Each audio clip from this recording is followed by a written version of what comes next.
இந்த ஒரு நன்மை தமிழ் மக்களுக்கு எல்லாமே சேரணுன்றதே என்னுடைய ஆசை, என்னுடைய அருள். இந்த நிகழ்ச்சி தமிழ்நாடு மாநில பெற்றோர் ஆசிரியர் கழகத்தின் வாயிலா மதுரை, திருச்சி, தருமபுரி, கோவை, காஞ்சிபுரம், நெல்லை ஆகிய 6 மண்டலங்கள்ல வெகு சிறப்பா இதுவரை நடந்திருக்கு.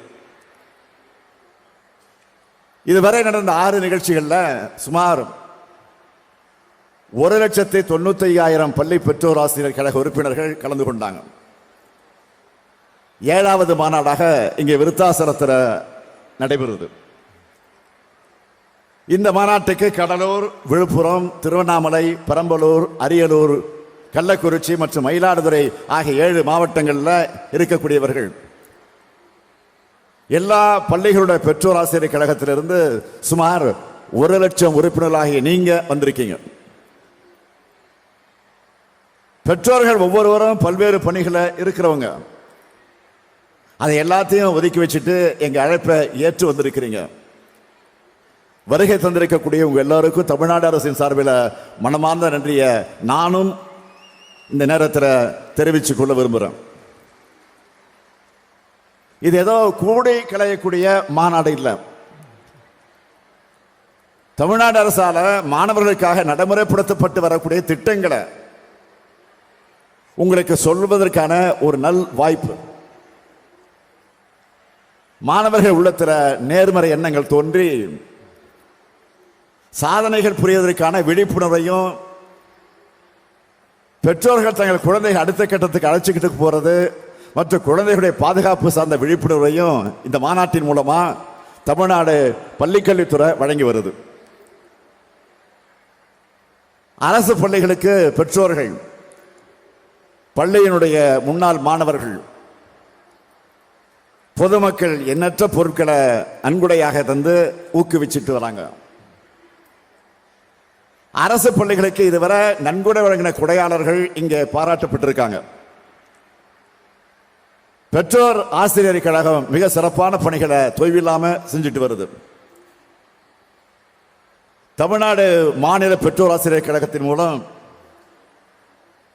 10 மற்றும் 12ஆம் வகுப்பு பொதுத் தேர்வு எழுதக்கூடிய மாணவர்களுக்கு பெரிதும் பயன்படக்கூடிய வகையில் மாதிரி வினாத்தாள் மற்றும் தீர்வு புத்தகங்கள் மிக குறைந்த விலையில் அச்சிடப்பட்டு தமிழ்நாட்டில் இருக்கக்கூடிய அனைத்து மாவட்டங்களையும் தலா 2 விற்பனை மையங்கள் மூலம் விற்பனை செஞ்சுக்கிட்டு வராங்க. பொது தேர்வில் 100 விழுக்காடு தேர்ச்சி கண்டு சாதனை படைச்சிருக்கக்கூடியவர்களுக்கு 1749 அரசு உயர்நிலை மேல்நிலைப்பள்ளி தலைமை ஆசிரியர்களையும், தமிழ் பாடத்தில் 100 விழுக்காடு மதிப்பெண் பெற்று தேர்ச்சி பெற்ற 43 மாணவர்களையும் பாராட்டி மாநில பெற்றோர் ஆசிரியர் கழகம் 35 லட்சம் ரூபாய் மதிப்பீட்டில் அவங்களுக்கு ரொக்க பரிசும் கேடயமும் வழங்கப்பட்டிருக்கு. தமிழ்நாடு மாநில பெற்றோர் ஆசிரியர் கழகத்தின் மூலம் 26,60,000 ரூபாய் மதிப்பில் ஒவ்வொரு மாவட்டத்துக்கு தலா 4 அரசு உயர் மற்றும் மேல்நிலை பள்ளிகள் வீதம் மொத்தம் 152 பள்ளிகளுக்கு போர்ட்டபிள் பப்ளிக் ஆர்ட் சிஸ்டம் வழங்கிட்டு வரீங்க. அரசு தொடக்கப்பள்ளி மாணவர்கள் அமர ஒரு மாவட்டத்திற்கு 10 வட்ட மேசைகள் மற்றும் நாற்காலிகள் வீதம் 38 மாவட்டங்களுக்கு 26,60,000 மதிப்பீட்டில் வழங்குறதுக்கான பணிகள் நடைபெற்று வருது. இதை உங்க கடமையா செஞ்சுட்டு வரீங்க. இந்த பணிகளை பெற்றோர் ஆசிரியர் கழகம் தொடர்ந்து செய்யணும். நம்ம அரசுக்கு கல்வி, மருத்துவம் 2 கண்கள். இந்த ஆண்டு மட்டும் பள்ளிக்கல்வித்துறைக்கு 44,000 கோடி ரூபாயும், உயர்கல்வித்துறைக்கு 200 கோடி ரூபாயும் ஒதுக்கீடு செய்யப்பட்டிருக்கு. இதிலிருந்தே கல்வித்துறைக்கு நாம எவ்வளவு முக்கியத்துவம் தரங்கிறது நீங்க தெளிவாக உணரலாம். அதனால தரமான கல்வி வழங்குறதுல இந்தியாவிலே தமிழ்நாடு 2வது இடத்துல இருக்கு. இதுக்கு காரணம் பள்ளிக்கல்வித்துறையால கொண்டு வரப்படுகிற பல்வேறு திட்டங்கள் தான். இதை ஒன்றிய நிதித்துறை சார்பில் வெளியிட்ட பொருளாதார ஆய்வறிக்கையை அங்கீகரிச்சிருக்கு. அனைவருக்கும் கல்வி என்ற அடிப்படையில் அந்த இலக்கை கொண்ட மையமாக கொண்டு கொரோனா காலத்தில் கற்றல் இடைவெளி குறைபாடு ஏற்பட்ட காரணத்தினால அதை மனதிலே கொண்டு உருவாக்கப்பட்டதுதான் இல்லம் தேடி கல்வி திட்டம். 38 மாவட்டங்களில் 1,08,000 தன்னார்வலர்களால் 30 லட்சம் மாணவர்கள் பயனடைந்தாங்க. இந்த திட்டத்துக்காக 200 கோடி ரூபாய் ஒதுக்கீடு செய்யப்பட்டுச்சு. 80,138 கல்வி மையங்கள் தொடங்கப்பட்டுச்சு. எல்லாரையும் பள்ளிகளை நோக்கி வர வைக்கக்கூடிய கல்வியில் சிறந்த திட்டமா இது தொடங்கப்பட்டுச்சு. அதன் நோக்கமாக அதை முழுமையாக நிறைவேற்றியும் காட்டினதுதான் இந்த திட்டம்.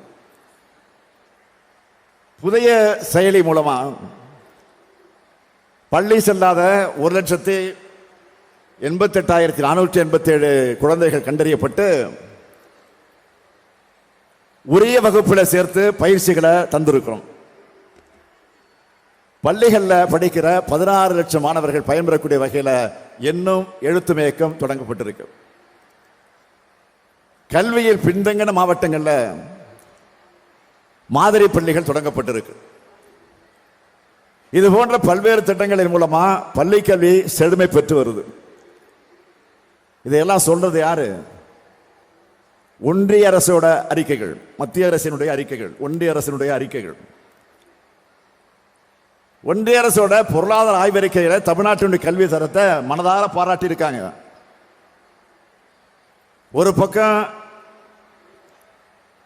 நம்மை பாராட்டினாலும் இன்னொரு பக்கம் தமிழ்நாட்டுக்கு தர வேண்டிய நிதியை தர மறுக்கிறாங்க.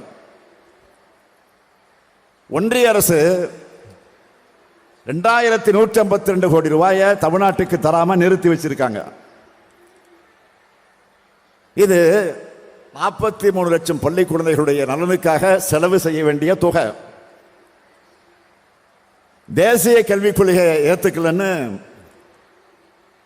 தமிழ்நாட்டுக்கு தர வேண்டிய நிதியை தர மறுக்கிறாங்க. தேசிய கல்விக் கொள்கை என்பது சமூக நிதிக்கு வேட்டு வைக்கிற கொள்கை, தமிழுக்கு வேட்டு வைக்கிற கொள்கை, தமிழர்களுக்கு, தமிழ்நாட்டுக்கு, தமிழ் மக்களுக்கெல்லாம் வேட்டு வைக்கிற கொள்கை. நம்ம குழந்தைகளின் எதிர்காலத்துக்கு இது ஆபத்து. எந்த மொழிக்கும் தனிப்பட்ட முறையில் நாம எதிரிகள் இல்லை. ஆனா எந்த மொழியை திணிக்க நினைச்சாலும் அந்த திணிப்பை எப்பவும் நாங்கள் எதிர்ப்போம், அதுல உறுதியாக இருப்போம். இந்திய திணிக்கிறாங்க என்ற ஒரே காரணத்துக்காக மட்டுமே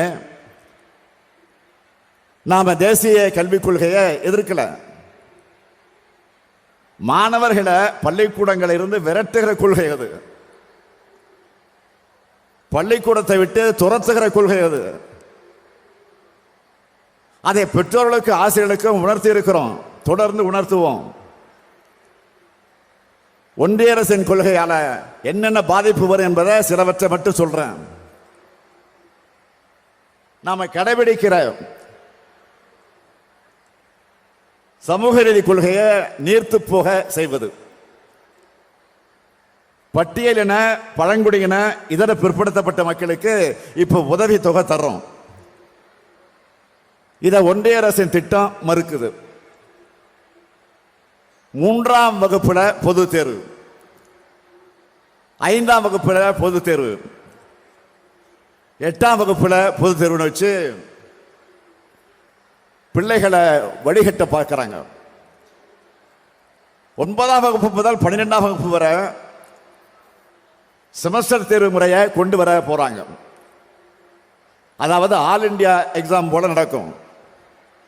உங்கள் மகனோ மகளோ 12ஆம் வகுப்பு முடிச்சுட்டு விரும்பின கல்லூரியில் விரும்பின பாடத்தில் உடனே போய் சேர முடியாது. இப்ப மருத்துவக் கல்லூரியில் சேர நீட் தேர்வு வைக்கிறது போல பொறியியல் படிப்புக்கும் ஆர்ட்ஸ் காலேஜுக்கும் தேர்வு வச்சு தான் எடுப்பாங்க. இதை அந்த கல்லூரி நடத்தாது, தேசிய அளவில் தேர்வு ஏஜென்சி தான் நடத்தும். இதை விட கூடும் என்ன தெரியுமா? 10ஆம் வகுப்பு முதல் பட்டப்படிப்பு வர படிப்பை தொடர விரும்பாத மாணவர்கள் அவங்களாகவே வெளியேறலாம்னா சொல்றாங்க. நான் கேட்கிறேன், இப்படி சொல்றத படிக்காம போ அப்படின்னு விரட்டுறதுக்கு சமமா இல்லையா? 6ஆம் வகுப்பு முதல் தொழில் கல்விங்கிற பேர்ல குலக்கல்வி திட்டத்தை அறிமுகப்படுத்த போறாங்க. குலத்தொழில் ஜாதி தொழில் மனுநீதி சொல்ற அநீதியை தொடராம படிச்சு முன்னேற நினைக்கிறவங்களை மீண்டும் அதை நோக்கி தள்ள பார்க்கிறாங்க. இதையெல்லாம் பார்த்து தான் தேசிய கல்விக் கொள்கையை ஏற்க மாட்டோம்னு உறுதியா சொல்றோம். இந்த திட்டத்தில் கையெழுத்து போட்டாதான் 2000 கோடி ரூபாய் கிடைக்கும். 10,000 கோடி ரூபாய் பணம் கிடைக்கும் சொன்னாலும் நாங்கள் கையெழுத்து போட மாட்டோம். 2000 கோடி ரூபாய்க்காக பணத்துக்காக இன்னைக்கு நாங்கள் கையெழுத்து போட்டா என்ன ஆகும்? கொஞ்சம் சிந்திச்சு பாருங்க. 2000 ஆண்டுக்கு பின்னோக்கி நம்ம தமிழ் சமுதாயம் போயிடும். அந்த பாவத்தை இந்த முத்துவேல் கருணாநிதி ஸ்டாலின் ஒருபோதும் செய்ய மாட்டான். இங்கு வந்திருக்கக்கூடிய பெற்றோரை, குறிப்பா தாய்மார்களை கேட்கிறேன், உங்க குழந்தைகளோட திறமை வளரணுமா இல்ல 3வது மணி திணிக்கப்பட்டு ஒவ்வொரு வகுப்பிலையும் படிப்பு தடைபடணுமா? நம்ம குழந்தைகளை திறமை வளரணும்னு தானே நினைப்பீங்க. இன்னும் தெளிவா சொல்றேன், நாம் எந்த மொழிக்கும் எதிரி அல்ல. இந்தி மொழியும் நமக்கு எதிரி அல்ல. அதை யாரு விரும்புறாங்களோ அவங்க இந்தி பிரச்சார சபாவில் போய் அல்லது கேவி பள்ளியிலோ இல்ல வேற வகையிலோ படிக்கிறத தமிழ்நாடு ஒருபோதும் தடுத்ததில்லை, தடுக்க போவதும் இல்லை. ஆனா இந்திய எங்க மேல திணிக்க நினைக்காதீங்க. திணிக்க நினைச்சா தமிழர் என்றொரு இனம் உண்டு, தனியே அவருக்கு ஒரு குணம் உண்டு என்பதை தமிழ்நாடு காட்டிவிடும். இருமொழி கொள்கையாளர் தமிழ்நாட்டு மாணவர்களுடைய திறமை எந்த அளவுக்கு வளர்ந்திருக்கு என்பதை உலகம் முழுக்க வாழக்கூடிய தமிழர்கள் நிரூபிச்சுட்டு இருக்காங்க. ஒன்றிய கல்வி அமைச்சர் கேட்கிறாரு, எல்லா மாநிலங்களும் மும்மொழி கொள்கையும் தேசிய கல்விக் கொள்கையும் ஏத்துக்கிட்ட நிலையில தமிழ்நாடு மட்டும் ஏன் ஏத்துக்கல அப்படின்னு கேட்கிறாரு. அவருக்கு நான் சொல்றேன், இது தமிழ்நாடு. உயர்தனை செம்முடைய தாய்மொழியாக கொண்ட பெருமைக்குரியவர்கள் தமிழர்கள். எங்கள் உயிரை விட மேலாக தமிழை மதிக்கிறவங்க நாங்க. எங்கள் மொழியை அழிக்க எந்த ஆதிக்க மொழியை நினைச்சாலும் அதை அனுமதிக்க மாட்டோம். இந்தியாவினுடைய குடியரசு துணைத் தலைவர் ஒரு கருத்தை நேற்று நாளிதழில் வெளியிட்டிருக்கிறார். அவர் சொல்லுகிறார், ஒரு நிலத்தை கைப்பற்றுவதற்கு அதன் கலாச்சாரத்தை பின்னுக்கு தள்ளி மொழியை அழிப்பதே சிறந்த வழின்னு சொல்லி இருக்கிறார். அவர் பழைய வரலாற்றை சொன்னாலும் அது தமிழ்நாட்டுடைய புதிய வரலாறா கொடிய வரலாறா ஆகிடக்கூடாது என்பதற்காகத்தான் போராடுகிறோம். இன்று நேற்றல்ல, 85 ஆண்டுகளுக்கு மேலாக திராவிட இயக்கம் போராடிக்கிட்டு இருக்கு. இந்தியாவில் கடந்த 75 ஆண்டுகளில் ஏறத்தாழ 52 மொழிகள் அழிவினுடைய விளிம்புக்கு போயிருக்கு.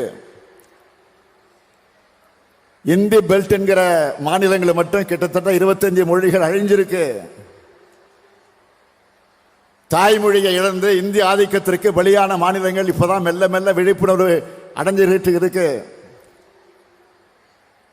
அதுக்கும் தமிழ்நாடு தன் தாய்மொழியான தமிழை தற்காத்துக் கொண்டதுதான் காரணம். தமிழ்நாட்டினுடைய மொழிக் கொள்கை இன்று இந்தியாவுடைய ஒவ்வொரு மாநில மொழிகளையும் காக்கிற கொள்கையா மாறிக்கிட்டு இருக்கு. நிதியே கொடுங்கன்னு நாம கேட்டா தமிழ் மீது பிரதமர் அக்கறை கொண்டிருக்கிறார்னு ஒன்றிய அமைச்சர் சொல்றாரு. அவங்களோட அக்கறை தமிழுக்கு என்ன செஞ்சிருக்கு? ஒரு சின்ன சாம்பிள் சொல்றேன் உங்களுக்கு. நல்லா கேளுங்க. சமஸ்கிருத மொழி வளர்ச்சிக்கு ஒன்றிய அரசு ஒதுக்கின நிதி எவ்வளவு தெரியுமா? 1488 கோடி ரூபாய். சமஸ்கிருத மொழிக்கு 1488 கோடி ரூபாய். அந்த மொழியை பேசுறவங்க இந்த நாட்டில் சில ஆயிரம் பேர் தான். 8 கோடி மக்கள் பேசுகிற நம் தமிழ் மொழி வளர்ச்சிக்கு ஒதுக்கின நிதி எவ்வளவு தெரியுமா? வெறும் 74 கோடி ரூபாய். இதுதான் நீங்க தமிழை வளர்க்கிற லட்சணமா? நான் உங்களுக்கு உறுதி கொடுக்கிறேன், தமிழ்நாடு பள்ளி கல்விக்கான நிதியை ஒன்றிய அரசு வழங்கவில்லை என்றாலும் ஒருங்கிணைந்த பள்ளிக்கல்வி திட்டத்தின் கீழ் மாநிலத்தில் செயல்படுத்துகிற திட்டங்கள் எதையும் நிறுத்தாம அவற்றை தொடர்ந்து நாங்கள் செயல்படுத்துவோம். அது உறுதி. திராவிட கருத்தியல் கொள்கையால் தான் நாம் இன்றைக்கு இத்தனை பெரிய வளர்ச்சியை பெற்றிருக்கிறோம். இந்த சாதனைகள் தொடர்ந்து தமிழ்நாடு மேலும் மேலும் வளர்ச்சி அடையணும்னா நம்ம குழந்தைகள் மன வலிமை உள்ளவர்களாக, உடல் வலிமை உள்ளவர்களாக, அறிவு மேம்பாடு கொண்டவர்களாக வளரணும். அவங்கள் எல்லா விதங்களும் முதல்வன் திட்டம் செயல்பட்டு வருது. அதை எல்லாரும் பயன்படுத்திக்கணும். நான் உங்களுக்கெல்லாம் வைக்கிற ஒரு வேண்டுகோள், கல்வியில் மட்டுமல்ல ஒழுக்கத்திலையும் சிறந்தவங்களாக மாணவர்களை உருவாக்க வேண்டியது பெற்றோர்கள், ஆசிரியர்கள் ஆகிய உங்க தரப்பினருடைய கடமை, இரு தரப்பினுடைய கடமை. பெற்றோர்கள் தான் குழந்தையினுடைய முதல் ஆசிரியர்கள், ஆசிரியர்கள் தான் குழந்தையினுடைய இரண்டாவது பெற்றோர்கள். இதை உணர்ந்து மேல உற்சாகமாக செயல்படுங்க. உங்களுக்கு உறுதுணையாக உங்களில் ஒருவனாக நான் இருப்பேன். நம்ம திராவிட மாடல் அரசு இருக்கும் இருக்கும் இருக்கும் என்று உறுதி கூறி விடைபெறுகிறேன். நன்றி, வணக்கம்.